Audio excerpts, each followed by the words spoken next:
I wanted to talk with you about the war in the Ukraine and how it may affect your life if it doesn't affect your life already. What I wanted to point out here is the psychology. I wanted to point out what happened and then some logical assessments in terms of where this could go.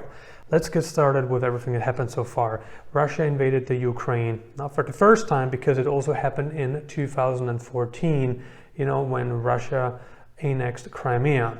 And today, here we go again, in February of 2022, we see a continuation from what happened in 2014, but at a much larger scale, at a much more obvious scale, because in 2014 it was just rebels backed by the Russian government.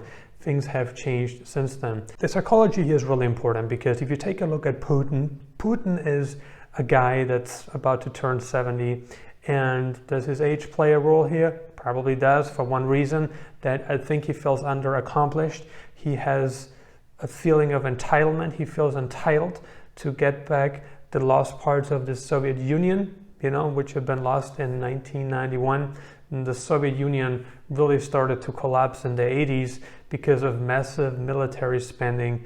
They overexpanded and the living standards of people decreased as a result of it. If we take a look at this right now, and there's still a lot of this culture, a lot of this belief within Russia, within the Russian people, that they want to get back the lost parts of the Soviet Union because they believe that the country, the Union, will be more prosperous if and when those parts are recouped.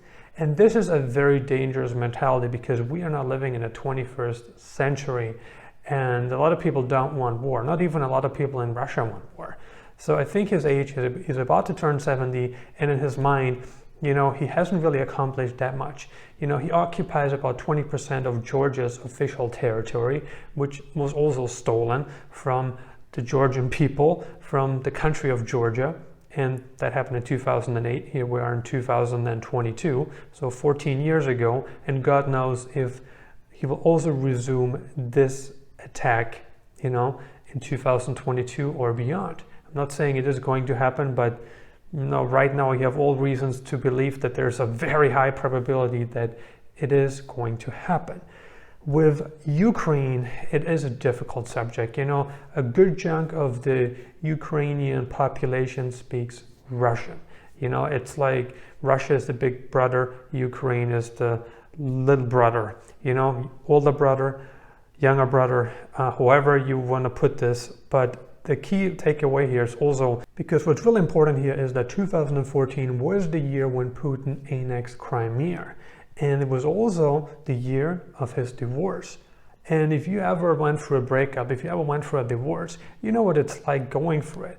It's not a whole lot of pleasure. There are emotions involved, legal processes, arguments, resentment, all these negative emotions that come with going through a divorce. And now you might think, did this affect Vladimir Putin at all? And the answer is he definitely did. Now that he doesn't have a woman on his side anymore, but all these bad dudes, you would think that that definitely does make a big difference. If you take a look at Putin's friends today, Putin's inner circle, we have the president, or I should say the dictator of Belarus, Lukashenko. We have the Iranian's supreme leader. We have Xi Jinping of China. They believe in dictating their people. They believe in suppressing their people and forcing them to believe in something that they think is right. They don't give their people freedom of choice. And that's an inherent problem in today's world because more and more countries are looking to the West because the West enables. The West guarantees freedom of choice, even though we have not seen that to the same extent that we used to. If you take a look at the pandemic, obviously we haven't seen the same amount of freedom that existed pre-pandemic, but still overall you could say that any Western European country, Canada, the US, you're going to have more freedom of choice in those countries than you would have in a place like Russia. Because if you open your mouth in Russia, if you say anything against the government, you're going to be jailed. There's no freedom of speech there. So this is a very important part. His divorce, his wife, it's all finished. That definitely plays a role. And then, in his mentality, he feels entitled of these former parts of the Soviet Union, which are now all independent countries, sovereign countries. This is a big problem, right? So in his mind, he got an outdated mindset, and in his mind, he believes he is entitled to it. And a person that does not hesitate to use war to regain parts of a country that have been lost decades ago, really shows a person that's willing to do pretty much anything. And that's really a problem for us right now. And it doesn't matter where you're located in the world, it may affect you as well, unless you're on a very remote island, because even if you're somewhere in Asia, this still may affect you, because China may start to do the same, but in a different way, right? China doesn't use this forceful, this warlike mentality. They use a different way. They install puppet governments. They install puppet politicians to reprogram the minds of people. How does this affect your life? Do you still feel like living in Eastern Europe? Because, do you want to be right next to a war zone? And like I said, right now you have really the best chances of, an ongoing war, ongoing conflict on the continent of Europe. If you've been thinking about getting residency, citizenship in Georgia, Georgia is not a safe place. It never was. It never was. But a lot of people were promoting it because they're selling citizenship services. But to live in Georgia, a country that's occupied by Russian forces right now, 20% of the country is occupied. Now with this whole really crazy invasion, no second thoughts at all moved by Putin, you would think that a country like Georgia is at high risk as well. And I would definitely agree. So yeah, if you want to be in a safe environment, in a, safe country, it's not just the Ukraine that's at risk here. It's a lot of countries that are at risk.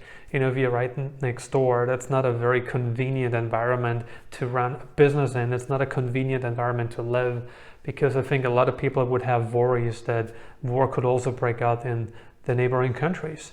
That's something you have to consider. I don't want to spread a lot of fear now. I'd personally not go to Georgia. I would not go to the Ukraine, and possibly also avoid the neighboring countries, if that makes sense, but it's really totally up to you. The whole continent is definitely put in jeopardy right now.